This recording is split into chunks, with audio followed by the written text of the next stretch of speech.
Hi, welcome back to the next section of the course. Today, we would like to introduce to you the concept of action research. By the end of this mini lecture, you are expected to be able to describe in your own words the definition of action research, explain why it is necessary in education, and describe key steps in designing action research. Action research is an attractive option for teacher researchers, school administrative staff, and other stakeholders in the teaching and learning environment to consider.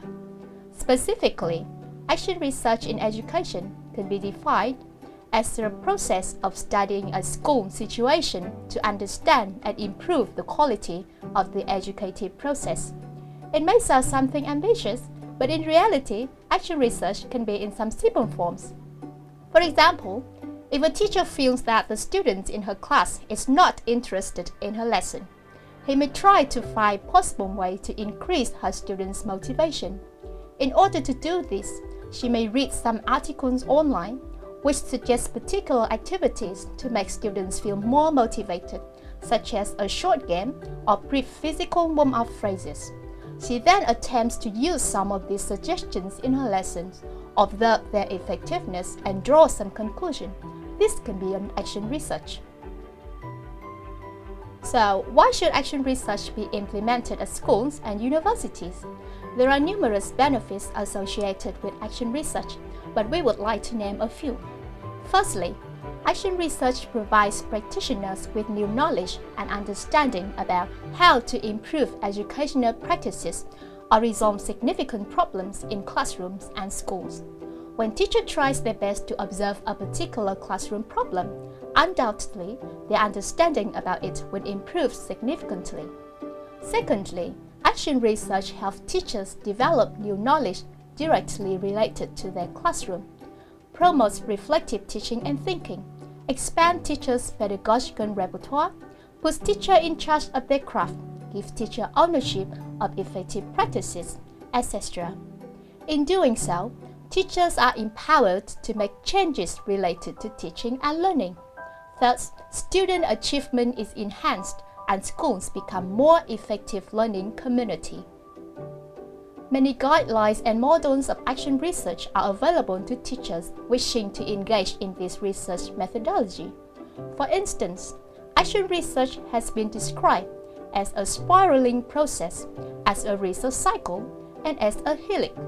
In this mini lecture, we would like to introduce the action research helix by Stringer, commonly referred to as look, act, think model.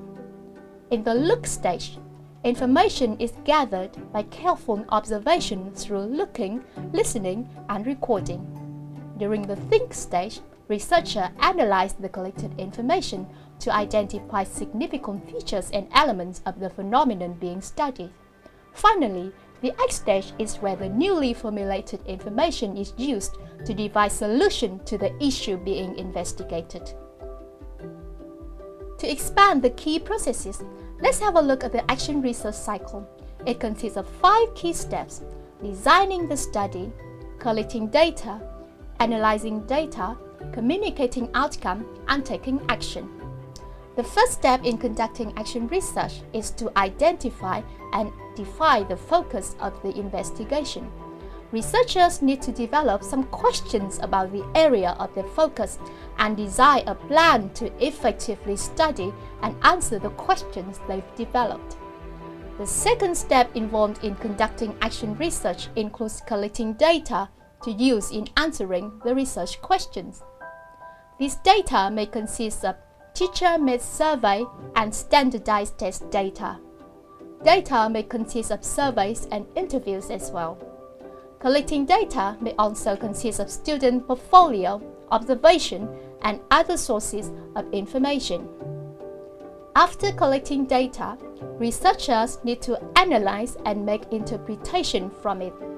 Data must be described and summarized clearly. Additionally, consistent patterns or themes across the data should be identified. Next, during the communication stage, the outcome of the studies are made known to relevant audiences through the use of appropriate media or forum. For example, as a teacher, You may want to share your outcome with other teachers in the same faculties. Finally, and of critical importance to the action research cycle, the researcher takes action by using the outcome of the study. For instance, if you have identified the cause of a specific problem in the class, you may choose to alter the cause or eliminate the cause. So far, we have gone through key features of an action research. Now, could you please self-assess whether you have been able to define action research in your own words, explain the importance of action research in education, and describe the action research cycle? If your answer to each question above is yes, you have achieved your lesson goals. If no, could you please come back to read reading 1 again for more details, or discuss your problems with peers in the same cohort or with the course coordinators. Thank you.